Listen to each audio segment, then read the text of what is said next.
Em Belo Horizonte, uma estagiária perdeu a vaga por causa de postagens em redes sociais. Ela fez um vídeo no TikTok usando o crachá da empresa onde estagiava. Quem conversa com a gente sobre esse assunto é o advogado Bernardo Lage. Tudo bem, Bernardo? Olá, Elaine. É um prazer falar com vocês novamente. Prazer é nosso. Bernardo, essa situação de redes sociais e trabalho tem sido muito recorrente, né? Exatamente, Elaine. Tudo aquilo que ofender ou prejudicar a imagem da empresa pode ter sérias consequências. A pessoa precisa lembrar que ela é uma pessoa única, mas que ela também representa de alguma forma o local onde ela trabalha, né?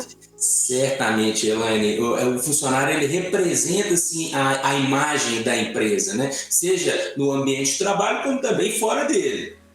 Agora, se a pessoa faz um vídeo, por exemplo, diferente em rede social, em horário de trabalho, que deixa a empresa meio discordando aí do que a pessoa falou, tal, isso pode gerar problema? Elaine, isso é uma questão muito séria. E até por isso eu sempre recomendo para que todas as empresas, de todos os portes, sejam pequenas, médias e grandes, criem normas. Estamos falando aqui de um código de ética, por exemplo, que é um documento público e que serve para toda a sociedade, né? Seja funcionários, sejam terceirizados, sejam clientes, seja a mídia, né? É um documento público onde a empresa ela demonstra para a coletividade quais são as suas normas éticas, os seus comportamentos aceitáveis, né? A sua visão, a sua missão, os seus valores, né? E tudo aquilo que ofender esse código de ética certamente é passível de punição. Mas temos também o próprio regulamento interno, que não é um documento público, né? É um documento interno que regula determinadas situações do cotidiano da empresa, né? Então, qualquer coisa também que ofenda o regulamento interno também é passível de punição. Mas nem todas as empresas elaboram esses documentos ou possuem esses documentos. Então, até mesmo por isso, eu recomendo sempre fortemente para todas as empresas de todos os portos, pequenas, médias e grandes, tenham esse documento porque ele é de extrema utilidade. E a gente sabe também que tem algumas empresas que até têm esse documento, mas é que acabam não repassando para novos funcionários. É importante até que tenha um termo, né, de ciência, tipo, ali estou assinando que eu sei o que acontece, porque senão a pessoa pode cometer alguns deslizes e aí depois falar que não sabia também, né? Certamente, Elaine. É muito importante que os funcionários eles tenham ciência tanto do regulamento interno quanto do código de ética, né? E que não tenham somente, que a empresa não tenha somente um recibo, como se eles simplesmente tivessem ciência para ficar ali a letra morta no papel. É muito importante que as empresas façam treinamentos, façam atividades de engajamento, para mostrarem para aqueles funcionários a importância de seguirem as regras, né? Com relação principalmente ao código de ética, por exemplo, a imagem da empresa vale muito. Então, se aquele funcionário, seja no ambiente ou no horário de trabalho ou fora dele, ofenda aquelas normas, isso pode gerar graves prejuízos para a empresa, né? O quanto que será que vale o nome da empresa? Será que outras empresas vão querer contratar? Será que os clientes vão querer contratar, fazer parceria, fornecedores? Então, é uma situação muito séria. A gente sabe que rede social, claro, a pessoa é dona da rede dela, ela pode fazer o que quiser, mas se ela trabalha numa empresa ou se ela tem uma empresa até, ela precisa estar atento a alguns comportamentos, né? Elaine, a liberdade de expressão, ela não vai sobrepor a determinados direitos e comportamentos que devem ser observados, né? A liberdade de expressão ela tem limites. Então, nós não podemos simplesmente falar assim, a rede social é minha, eu posso falar e fazer o que eu quiser, né? De forma alguma. Existem consequências.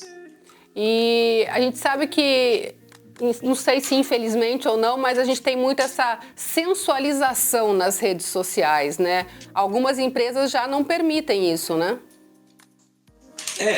A gente também não pode pensar em invadir também a liberdade pessoal do trabalhador. Tudo tem que ser de forma comedida, né? Obviamente, as condutas elas precisam ser avaliadas. Se de fato ofenderem uma questão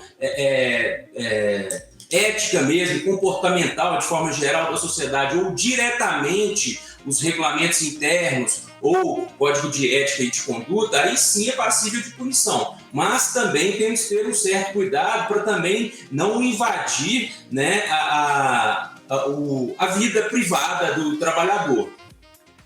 Esse equilíbrio tem que ser buscado, inclusive, na hora de fazer essa documentação, né? Certamente, Elaine, certamente. E às vezes é importante até a participação, né, de todos os funcionários da empresa, desde o alto escalão até o chão de fábrica mesmo.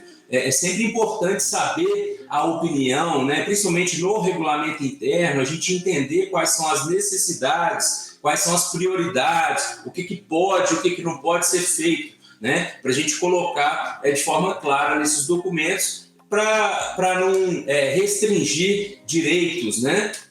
Bom, no caso aí a gente falou de uma estagiária que estava com o crachá da empresa, mas a gente sabe que muitas empresas também o pessoal usa uniforme e tudo isso. Tem que ter um cuidado extra, né?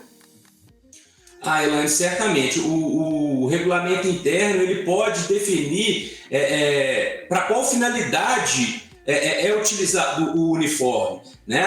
O uniforme só pode ser utilizado aqui dentro da empresa, especificamente, não pode sair com o uniforme, não pode. A empresa pode definir essas situações, né? E a depender do teor do vídeo que for compartilhado na internet, às vezes ele pode sim ofender a imagem da empresa. Se ele gera prejuízos diretos para a empresa, esse trabalhador ele pode sim ser penalizado.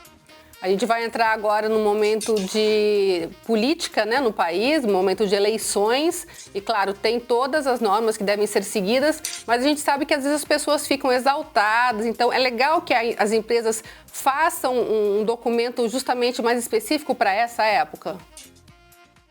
Elaine, a empresa ela pode regulamentar determinadas situações dentro da empresa, às vezes para até se evitarem problemas, discussões, brigas, né? Mas é uma situação um tanto quanto complicada, né? Regulamentar com relação à política, porque cada um tem a sua liberdade, mas obviamente você não precisa de ficar forçando a sua opinião ou a sua convicção para os outros, porque a gente sabe, né? Futebol, política e religião pode ser que gere sim qualquer tipo de atrito, e as empresas elas podem tentar se resguardar para evitar, né? Para manter um ambiente de trabalho saudável e seguro, né?